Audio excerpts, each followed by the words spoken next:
Hello, welcome to the latest MoLab conversation from the Max Planck Institute for Social Anthropology in Halle, Germany. Today we're entering the third week of the Ukraine war. The situation is extremely distressing, complex.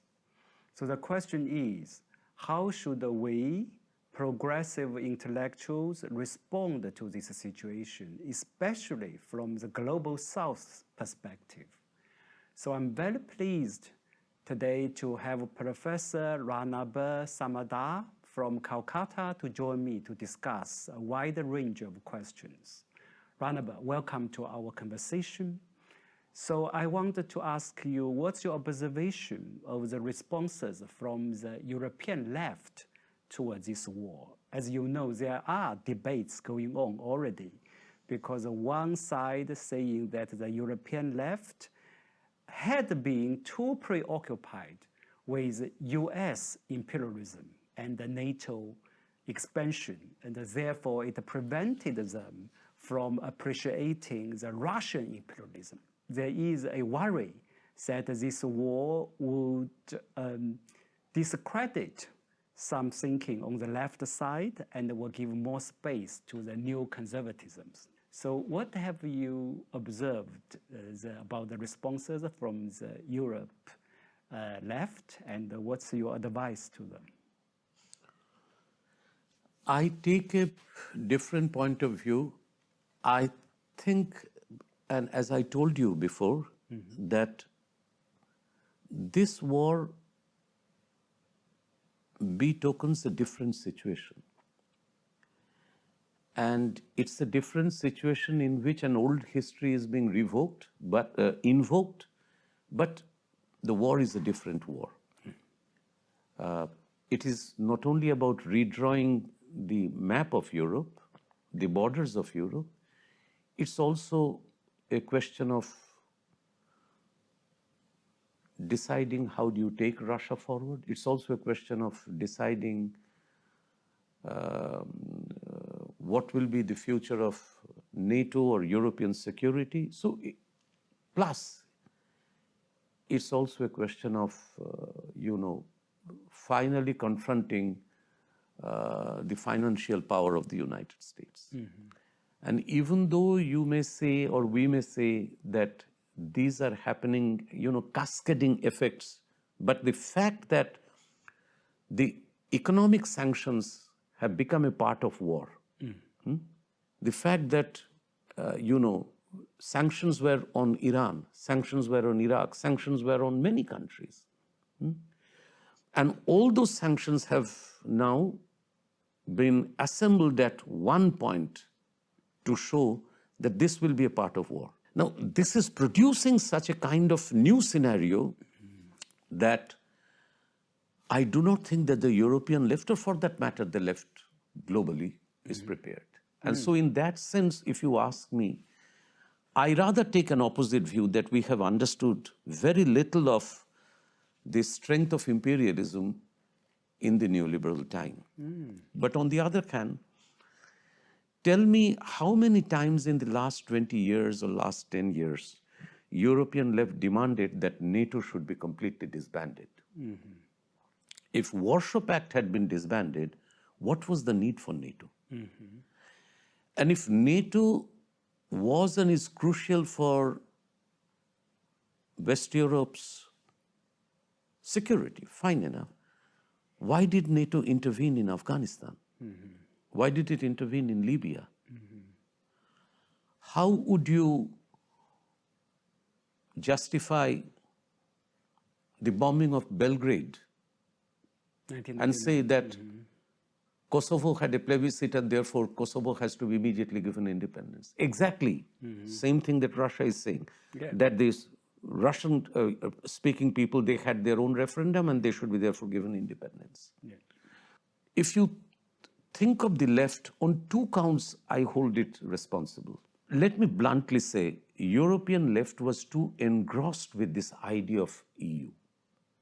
And that corporate interest, that military interest, were behind the making of EU. And the economic union was incomplete without its financial might and without its, military might. So you can see famous left thinkers' books on European Union, European rights. They would certainly speak up for migrants' rights. I agree. But let's say when the Greek currency crisis began, the Syriza government finally backed down, couldn't say in face of the financial might of the Troika, the European Bank, the three institutions, that I shall do what is good for my country in terms of the scheduling of loan or etc. And the moment it was threatened with expulsion from Eurozone, it backed down. European left had been too much committed to this idea of European Union. And it therefore brings me back to the old question, is the nation question over in Europe? And did the European left give enough importance to the way in which NATO was operating? See the statements of the European left of the last 20 years. Many of the left participated in the Maidan protests. So today, when it happens, all that they can see is a Russian imperialism with West. These are very copybookish things. So they are bringing the ghost of the past back to our life. So how many European left philosophers or thinkers had really thought of the historical consequences of 1989? But where is the historical consciousness of the Western left with regard to Russia? As if everything was bad. So today when suddenly, here is this Russian nationalist ruler who says, Russia is not dead, and I'm going to and I'm going to invoke the Russia before 1989. It takes a nationalist ruler to tell NATO and to tell Western Europe this farther and no farther. No Marxist could tell it.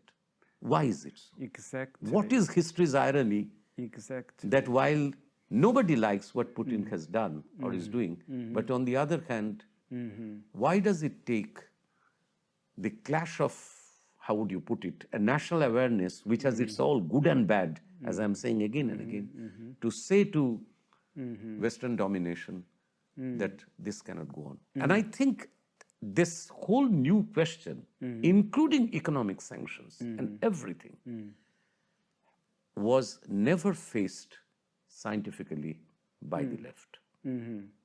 Which is why during the Greek crisis, you could see that the domination of the Eurozone, the European Bank, the European Commission, all those things along with the IMF, they finally silenced whatever was attempted in Greece in terms of restructuring the economy and along non-neoliberal line. And it's not a matter of their fault, it's a matter of our own fault. So I think we have to, consider very hard what is new in this situation and did we do enough? And Lenin had a famous saying, it's not enough to know what are the new features, like the war, but we have to bend it to our purpose. It's a famous phrase, bend it to. This is what left means. That it is not enough to say what is happening.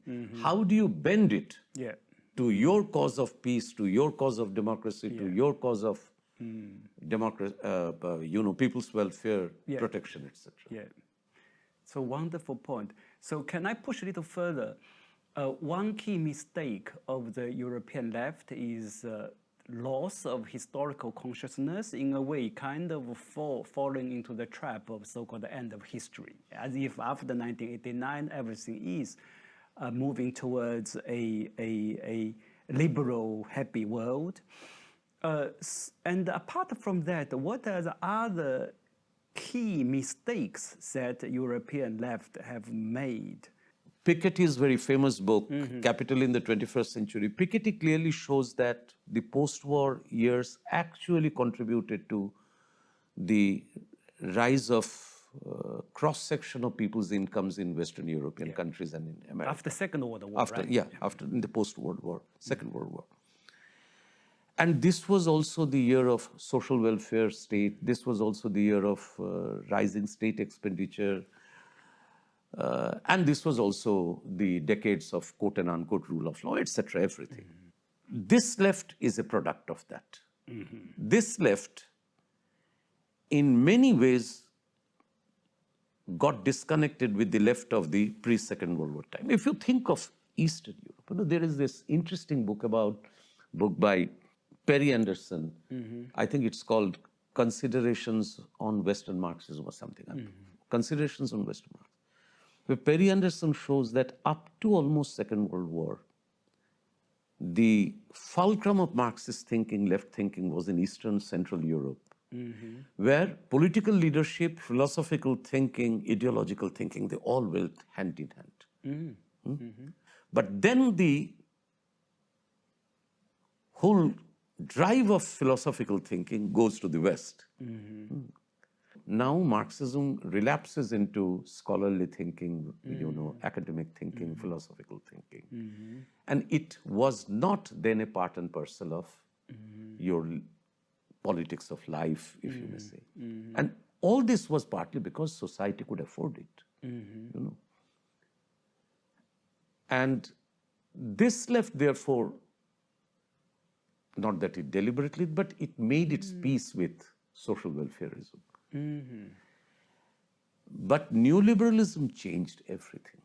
So even though the left protested in a big way, war in Iraq, war in Syria, and Afghanistan certainly, but they never saw the European interventions in these wars as integral part of that Europe which they loved very much. So it's a kind of self-engrossed. Lenin had a very fascinating small pamphlet called On the United States of Europe. And he writes in the United States of Europe that those who dream of European unity, without ensuring that it will be the unity of the European toilers, European laboring people, European working people, that European unity will be bound to be a cartel of the European financiers, magnates of capital. And Tony Benn, for example, this famous British trade union labor leader, he actually in the 1980s tried to draw a different manifesto of Europe. And he therefore didn't agree that UK should merge with this European project. The Scandinavian Swedish labor movement tried to draw up a different manifesto for European Union. But I'm not going into details into that. All I'm saying is that the left did not question this Europe. Instead of saying that somehow or other we have to make the cause of peace the most important one, that we have to establish dialogue between Ukraine and Russia, that it is the duty of Europe not to further militarize the situation, but to, bring about some kind of a ceasefire and settlement, that to bring about united citizens' voices on how to make a rapprochement possible. Where is that effort? Exactly, yeah. On the other hand, if you remember, in the wake of the whole threat of nuclear war in the 70s, 80s, doctors, physicists, scientists of United States and USSR, they all joined hands. Whatever our states say, we want peace, we will not allow this to happen. Yeah. So now the reality seems to be going to the opposite direction. The military budget is almost certainly will increase. There will be worldwide remilitarization. You are absolutely right. So that is a critical time. And in these times, the voice like yours, I think it will be deeply appreciated and certainly is very needed in Europe and the world. Thank you very much, Ranabir.